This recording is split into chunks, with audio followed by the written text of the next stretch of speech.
दर्द भरा शोहर अंगना बटोरती चरिया तराजा के लाउड़िया तराजा के लाउड़िया न हो राजा रानी गोरी गचाए सांवरिया गाना लागे सोना तय करेला लन बीन हो राजा रानी गोरी चाहे सांवर आंगना लागे सोना तय करे लालन बीन हो बाहर से आवे राजा दशरथ कौशल्या से रज करे रानी से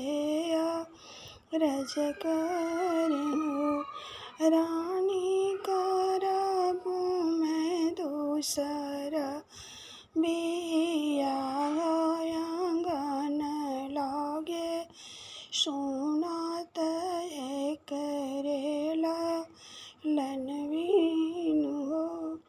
रानी करबू मैं दूसरा बिया आंगन लागे सोना तय करेला लन बीन हो इतनी बचनी रानी सुन लेता मनवा दो कित कैले नयना से निरढूर रो राजा हमार ही कामना का सूर लालन नाही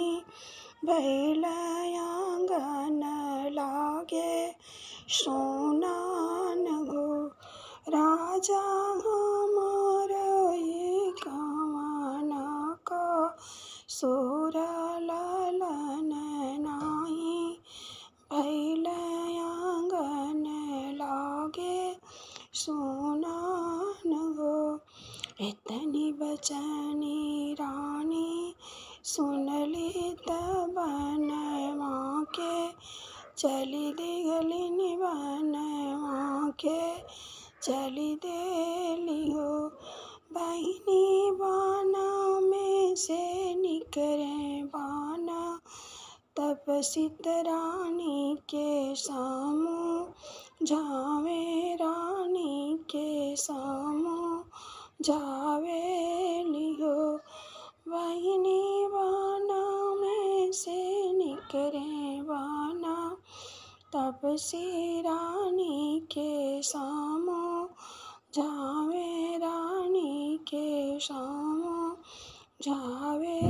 लिहो घूमी जाओ ए रानी घूमी जाओ अवध के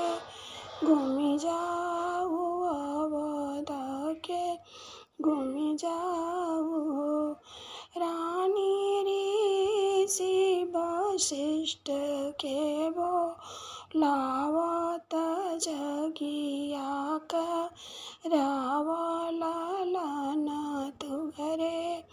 हुई है राम जी जा नमलिंग गो रानी ऋषि वशिष्ठ के वो लावत जगिया का